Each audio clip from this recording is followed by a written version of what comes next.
1960 के दिनों में अगर बच्चों से पूछा जाता था कि वे बड़े होकर क्या बनेंगे, तो सबके पास यही जवाब होता था कि वे अच्छे ग्रेड्स लाएंगे और डॉक्टर बनेंगे। तब सबको यही लगता था कि अच्छे ग्रेड्स लेकर वे बहुत पैसा कमा सकेंगे। हालांकि उनमें से बहुत बच्चे आज बड़े होकर डॉक्टर बन चुके हैं। बावजूद इसके उनमें से काफी लोग आज भी फाइनेंशियल स्ट्रगल करते नजर आएंगे, क्योंकि उन्हें हमेशा यही लगा कि ज्यादा पैसा कमाने से उनकी सारी परेशानियां दूर हो जाएंगी। मगर आज के दौर में ऐसा नहीं है। आज बहुत से बच्चे फेमस एथलीट बनना चाहते हैं, या फिर सीईओ, या फिर कोई मूवी स्टार या रॉक स्टार, क्योंकि उन्हें पता है कि सिर्फ अच्छी पढ़ाई और अच्छे ग्रेड्स के भरोसे बैठकर वे करियर में सक्सेस नहीं पा सकते। आजकल फाइनेंशियल नाइटमेयर बहुत आम हो गया है। अक्सर नए शादीशुदा जोड़े ये सोचते हैं कि उनकी सैलरी अब डबल हो जाएगी, क्योंकि दोनों जने कमा रहे हैं। एक छोटे से घर में रहते हुए वे अब बड़े घर के सपने देखते हैं, इसीलिए वे पैसा बचाना शुरू कर देते हैं। इसकी वजह से उनका सारा ध्यान सिर्फ अपना करियर बनाने पर होता है। उनकी कमाई बढ़ने लगती है तो जाहिर है उसी हिसाब से खर्चे भी। अब जब आप फाइनेंशियली लिटरेट हुए बिना पैसे बनाते हैं या बिना सोचे समझे उसे खर्च करते हैं, तो होता ये है कि आप पहले से भी ज्यादा खर्च करने लगते हैं। ये एक ऐसा चक्कर है जो फिर चलता ही रहता है। नए जोड़े ने अब इतना पैसा कमा लिया कि वे एक बड़ा घर खरीद सके। उन्हें तो यही लगेगा कि वे अब थोड़े अमीर हो गए हैं, मगर असलियत तो ये है कि बड़े घर के साथ उन्होंने नए लायबिलिटीज भी खरीद ली हैं। उनके कैश फ्लो में अब प्रॉपर्टी टैक्स का खर्च भी बढ़ गया है। अब उन्हें एक नई गाड़ी भी चाहिए, फर्नीचर भी, सब कुछ नया।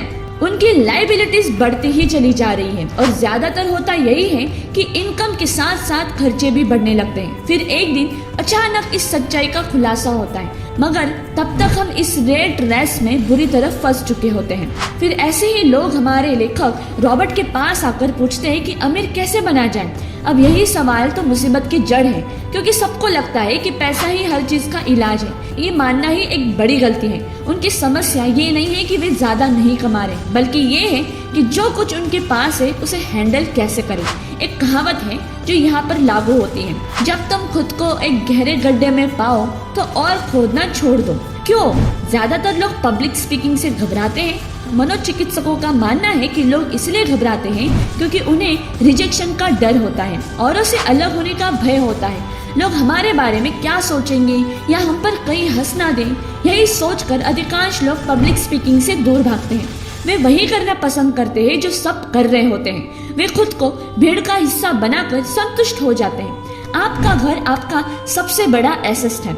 लोन लीजिए, अब प्रमोशन हो गया है, अब सैलरी बढ़ गई है तो नया घर लो। यही सब बातें हम लोगों से सुनते रहते हैं और फिर हम भी उसी रास्ते पर चल पड़ते हैं, क्योंकि जो सब कर रहे हैं वो जरूर सही होगा, है कि नहीं? मगर नहीं, ऐसा बिल्कुल नहीं है। अमीर डैड ने कहा था कि जापानीज लोग 3 चीजों की ताकत जानते हैं: तलवार, कीमती जवाहरत और शीशा।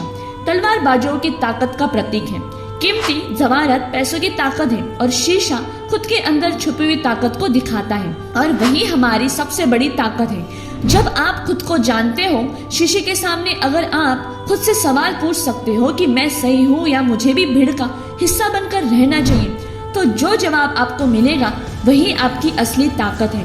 गरीब और मिडिल क्लास खुद को पैसे का गुलाम बनने देते हैं, इसीलिए वे कभी अमीर नहीं बन पाते हैं। दोस्तों, मेरे हिसाब से ये वीडियो बहुत ही स्पेशल है हम सब के लिए, मेरे लिए, आपके लिए। आई होप आप सबको वीडियो अच्छी लगी हो, तो please like, share and subscribe जरूर कीजिएगा।